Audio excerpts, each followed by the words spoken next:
രാഹുൽ മാങ്കൂട്ടത്തിന് ജാമ്യം കിട്ടുമോ എന്നുള്ളത് തന്നെയാണ് ഇന്നിപ്പോൾ നമ്മൾ ഏറ്റവും പ്രതീക്ഷിക്കുന്ന ഒരു വാർത്ത. ലൈംഗിക പീഡന കേസിൽ എന്തായാലും MLAക്ക് നിർണായക ദിവസം തന്നെയാണ്. മുൻകൂർ ജാമ്യാപേക്ഷ കോടതിയിൽ എത്തുന്നു. രാഹുൽ മാങ്കൂട്ടത്തിനെതിരെ വീണ്ടും ഒരു പരാതി കഴിഞ്ഞ ദിവസം നമുക്കറിയാം വന്നതോടുകൂടി ഈ ജാമ്യാപേക്ഷ അത് എത്രത്തോളം ഇത് പരിഗണിക്കുന്ന ജഡ്ജി ഈ പരാതി കൂടി കൺസിഡർ ചെയ്യുകയാണെങ്കിൽ അത് വലിയൊരു കുരുക്കായി. ഇനി രാഹുൽ എത്രത്തോളം തെളിവുകൾ അടക്കം കോടതിക്ക് മുന്നിൽ ഹാജരാക്കിയാലും ഇതൊരു രീതിയാണ് എന്ന രീതിയിലൊക്കെ ഒരുപക്ഷെ കോടതി കാണുകയാണെങ്കിൽ ജാമ്യം ലഭിക്കാൻ വലിയ ബുദ്ധിമുട്ടാവുക തന്നെ ചെയ്യും.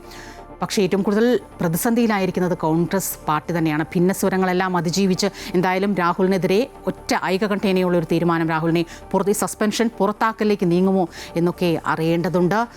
ഒപ്പം രാഹുൽ ഈശ്വർ, ഈ സൈബർ അധിക്ഷേപ കേസാണ്. രാഹുൽ ഈശ്വറിൻ്റെ ജാമ്യാപേക്ഷ ഇന്നിപ്പോൾ കോടതിയിൽ എത്തുന്നുണ്ട്. കസ്റ്റഡി ആവശ്യപ്പെട്ടിട്ടുണ്ട്. ഈ ഡിജിറ്റൽ തെളിവുകളടക്കം നിരവധി ഈ പറഞ്ഞതുപോലെ രാഹുൽ ഈശ്വറിൻ്റെ വീട്ടിൽ നിന്നും കണ്ടെത്തിയിട്ടുണ്ട്. ഈ സാഹചര്യത്തിൽ രാഹുൽ ഈശ്വറിന് ജാമ്യാപേക്ഷ കിട്ടുന്നതും എത്രത്തോളം നിർണായകമാണ്. വിവരങ്ങളെല്ലാം നൽകാനായി ആതിര ചേരുകയാണ്.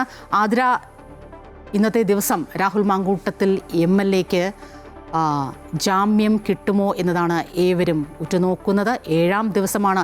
അദ്ദേഹം ഇപ്പോഴും ഒളിവിൽ തന്നെയാണ്. നിരവധി തെളിവുകളടക്കം, ഡിജിറ്റൽ തെളിവുകളടക്കം തൻ്റെ ഭാഗം ന്യായീകരിക്കാനൊക്കെ ഈ പറഞ്ഞതുപോലെ കോടതിയിൽ സമർപ്പിക്കാൻ ശ്രമിക്കുന്നുണ്ട് രാഹുൽ മാങ്കൂട്ടത്തിൽ. പക്ഷേ ഏറ്റവും ഒടുവിൽ വന്ന പരാതി കൂടിയാകുമ്പോൾ അതൊരു വലിയ തിരിച്ചടിയായി മാറിയിരിക്കുന്നു. നമ്മൾ എന്താണ് പ്രതീക്ഷിക്കേണ്ടത്?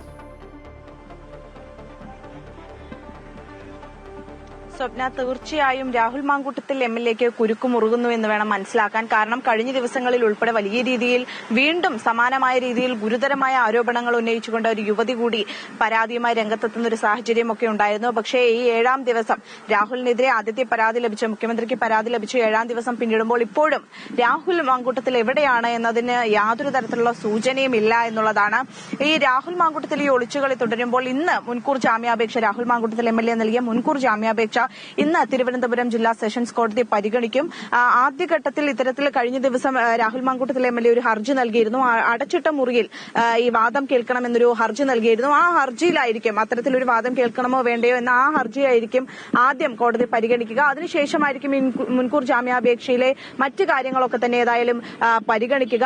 മറ്റൊരു യുവതി കൂടി പരാതിയുമായി രംഗത്തെത്തിയ ഒരു സാഹചര്യത്തിൽ ഈ മുൻകൂർ ജാമ്യാപേക്ഷ കോടതി പരിഗണിക്കുമോ അല്ലെങ്കിൽ തള്ളുമോ എന്നുള്ള കാര്യമൊക്കെ തന്നെ ഒരു നിലവിൽ ഏതായാലും അതൊരു ആശങ്കാജനകമാണ്. രാഹുൽ മാങ്കൂട്ടത്തിൽ MLAക്ക് ഏതായാലും ഇന്ന് നിർണായകമായ ഒരു ദിവസമാണ് എന്നുള്ളതാണ്. ഈ യുവതിക്കെതിരെ ആദ്യഘട്ടത്തിൽ പരാതി നൽകിയ യുവതിക്കെതിരെ വലിയ രീതിയിലുള്ള തെളിവുകളൊക്കെ തന്നെ രാഹുൽ മാങ്കൂട്ടത്തിൽ MLA കോടതിയിൽ സമർപ്പിച്ചിട്ടുണ്ട്. പക്ഷേ അപ്പോഴും പോലീസ് രാഹുലിനെതിരെ നിരവധി തെളിവുകൾ ശേഖരിച്ചിട്ടുണ്ട് എന്നാണ് നിലവിൽ ലഭ്യമാകുന്ന വിവരം.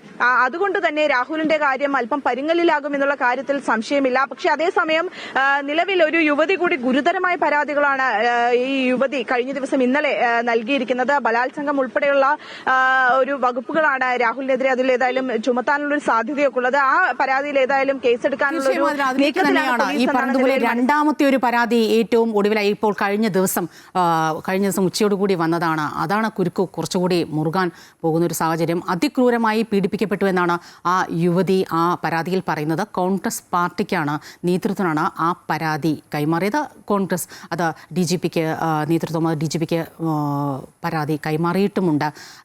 കോൺഗ്രസ് ഇനി ഇക്കാര്യത്തിൽ എന്ത് നടപടിയെടുക്കും? നമുക്കറിയാം ഈ ഒരു പരാതി കൂടി, അവസാനത്തെ പരാതി കൂടി വരുന്നതിന് തൊട്ട് മുൻപ് വരെയും ഒരുപക്ഷെ രാഹുൽ ഈശ്വറിനെ പിന്തുണച്ചുമൊക്കെ പാർട്ടിക്കുള്ളിൽ തന്നെ ഒരു വിഭാഗമുണ്ടായിരുന്നു. രാഹുൽ പറയുന്ന കാര്യങ്ങളെ ന്യായീകരിച്ചും അല്ലെങ്കിൽ അതിൽ വാദം നിർത്തിയുമൊക്കെ ഒരു വിഭാഗം നിലകൊണ്ടിരുന്നു. നമുക്കറിയാം സണ്ണി ജോസഫ് അടക്കമുള്ളവർ, KPC അധ്യക്ഷൻ സണ്ണി ജോസഫ് അടക്കമുള്ളവർ. പക്ഷേ ഈ ഒരു പരാതി കൂടി വന്ന സാഹചര്യത്തിൽ കോൺഗ്രസ് വലിയൊരു പ്രതിസന്ധിയിലായി മാറിയിരിക്കുകയാണ്. പ്രത്യേകിച്ച് ഈ തദ്ദേശ തെരഞ്ഞെടുപ്പ് കൂടി ഇങ്ങെത്തി നിൽക്കുന്ന ഒരു സാഹചര്യമാണ്. ഈ ഒരു കാര്യത്തിൽ നിന്ന് വിട്ട മറ്റൊന്നിലേക്കും ശ്രദ്ധ കേന്ദ്രീകരിക്കാൻ ഒരുപക്ഷെ സർക്കാരിൻ്റെ ജനദ്രോഹ നയങ്ങളടക്കം ഒരുപക്ഷെ ജനങ്ങൾക്ക് മുന്നിൽ അവതരിപ്പിക്കാൻ ഈ തദ്ദേശ തെരഞ്ഞെടുപ്പിനെ പൂർണ്ണസജ്ജമായി നേരിടുന്നതിന് വലിയൊരു വിലങ്ങുതടിയായി മാറിയിരിക്കുകയാണ് രാഹുൽ മാങ്കൂട്ടത്തിലിൻ്റെ ഈ ഒരു സാഹചര്യങ്ങൾ, അവസ്ഥകൾ, പ്രവർത്തികൾ. കോൺഗ്രസ് ഇക്കാര്യത്തിൽ ഇനി എന്ത് നിലപാടെടുക്കും? ഒരുപക്ഷെ പുറത്താക്കുന്നതിലേക്കൊക്കെ കാര്യങ്ങൾ നീങ്ങുമോ? സ്വപ്ന, നേരത്തെ മുതൽ തന്നെ ആദ്യഘട്ടത്തിൽ പരാതി എടുത്തപ്പോൾ രണ്ട് തട്ടിലായിരുന്നു പാർട്ടി നേതൃത്വം ഉണ്ടായിരുന്നത്. കാരണം രാഹുൽ മാങ്കൂട്ടത്തിലിനെ പിന്തുണയ്ക്കുന്ന ഒരു വിഭാഗവും എതിർക്കുന്ന ഒരു വിഭാഗവും രണ്ട് തട്ടിലായിരുന്നു. അതുകൊണ്ട് തന്നെ ആദ്യഘട്ടത്തിൽ ഇത്തരത്തിൽ ഇത് കള്ളപ്പരാതിയാണ് എന്നതുൾപ്പെടെ അടൂർ പ്രകാശ് ഉൾപ്പെടെ രാഹുൽ മാങ്കൂട്ടത്തിലിനെ പിന്തുണച്ചുകൊണ്ട് രംഗത്തെത്തുന്ന ഒരു സാഹചര്യം ഉണ്ടായിരുന്നു. പക്ഷേ രണ്ടാമത്തെ പരാതി അതീവ ഗുരുതരമായിട്ടുള്ള പരാതിയാണ്. കാരണം ഈ യുവതിയെ അത്രത്തോളം ക്രൂരമായി പീഡിപ്പിച്ചു എന്നുള്ള ഒരു പരാതിയാണ് യുവതി ഏതായാലും നൽകിയിരിക്കുന്നത്. ആദ്യഘട്ടത്തിൽ ഇത് പോലീസിന് പരാതി നൽകാത്തത് ഭയം കൊണ്ടാണെന്ന് കൂടി യുവതി സൂചിപ്പിച്ചിരുന്നു.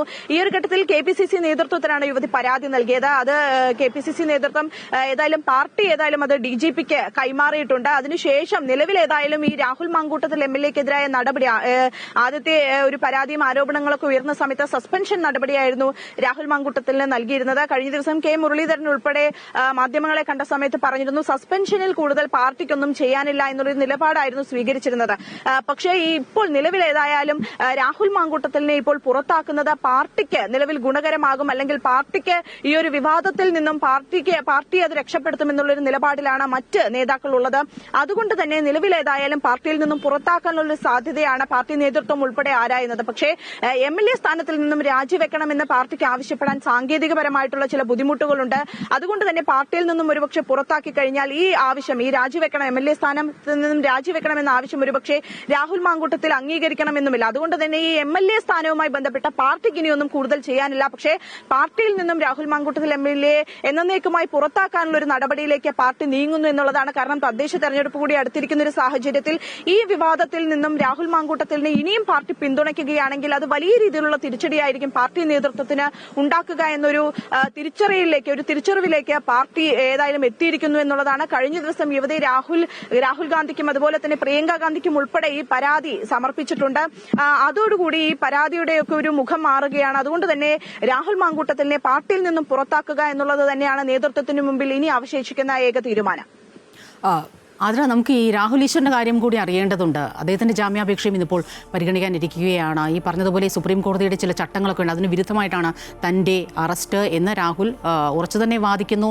അതിൻ്റെയൊക്കെ പേരിൽ ഈ പോലീസിൻ്റെ നടപടിക്കെതിരെ അദ്ദേഹം നിരാഹാര സമരം തുടരുകയും ചെയ്യുകയാണ്. അദ്ദേഹത്തിൻ്റെ ജാമ്യാപേക്ഷ ഇന്നിപ്പോൾ പരിഗണിക്കുമ്പോൾ ഉള്ള സാധ്യതകൾ എന്തൊക്കെയാണ്?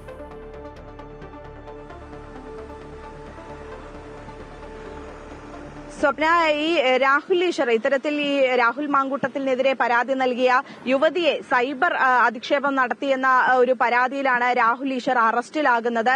രാഹുൽ ഈശ്വറിന്റെ ലാപ്ടോപ്പ് ഉൾപ്പെടെ പരിശോധിച്ചതിന് ശേഷമാണ് കോടതി ഇത്തരത്തിലൊരു റിമാൻഡിലേക്കൊക്കെ തന്നെ നീളുന്നത്. ആദ്യഘട്ടത്തിൽ കോടതിയിൽ നിന്നും ജാമ്യം ലഭിക്കുന്ന ഒരു പ്രതീക്ഷയിലായിരുന്നു. പക്ഷേ ഈ കേസിന്റെ ഒരു ഗുരുതരാവസ്ഥ കണക്കിലെടുത്തുകൊണ്ട്, അല്ലെങ്കിൽ നിരന്തരമായി രാഹുൽ ഈശ്വർ ഇത്തരത്തിലൊരു കുറ്റകൃത്യം ചെയ്യുന്ന ആളാണ് എന്ന കണ്ടെത്തലിലൊക്കെ കൂടിയാണ് കോടതി ഇത്തരത്തിൽ റിമാൻഡിലേക്കൊക്കെ തന്നെ കടന്നത്. 14 ദിവസത്തെ റിമാൻഡാണ് കോടതി ഏതായാലും റിമാൻഡിലേക്കാണ് രാഹുൽ ഈശ്വറിനെ കോടതി ജയിലിലേക്ക് പറഞ്ഞയക്കുന്നത്. പക്ഷേ തന്റെ അറസ്റ്റ് എന്ന് പറയുന്നത് ഇത്തരത്തിൽ അംഗീകരിക്കാനാകില്ല എന്ന നിലപാടിലായിരുന്നു രാഹുൽ ഈശ്വറിനുണ്ടായിരുന്നത്. അതുകൊണ്ട് തന്നെ നിരാഹാര സമരം ആരംഭിക്കുമെന്ന് രാഹുൽ ഈശ്വർ അന്ന് തന്നെ സൂചിപ്പിച്ചിരുന്നതാണ്. അതിനുശേഷം ഇന്നലെയൊക്കെ തന്നെ രാഹുൽ ഈശ്വർ യാതൊരു തരത്തിലും ഭക്ഷണം കഴിച്ചിട്ടില്ല, വെള്ളം മാത്രമാണ് കുടിച്ചുകൊണ്ടിരുന്നത്.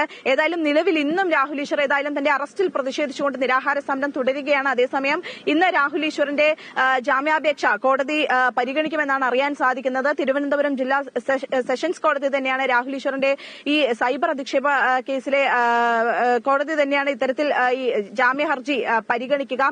ഏതായാലും ഇന്ന് രാഹുൽ ഈശ്വറിനും ഒരു നിർണായകമായ ദിവസം തന്നെയാണ്. ഈ ജാമ്യ ഹർജി കോടതി എന്ത് തീരുമാനമായിരിക്കും എടുക്കുക എന്ന കാര്യങ്ങളൊക്കെ തന്നെ ഇന്നായിരിക്കും അറിയാൻ സാധിക്കുക. അതേസമയം ഈ സൈബർ അധിക്ഷേപ പരാതിയിൽ സംസ്ഥാനത്തൊട്ടാകെ ഇന്നലെ മാത്രം 3 കേസുകൾ രജിസ്റ്റർ ചെയ്തു. കഴിഞ്ഞ 3 ദിവസത്തിനുള്ളിൽ ഏകദേശം 20ഓളം കേസുകളാണ് ഈ സൈബർ അധിക്ഷേപ പരാതിയിൽ കോടതി ഏതായാലും രജിസ്റ്റർ ചെയ്തിരിക്കുന്നത്.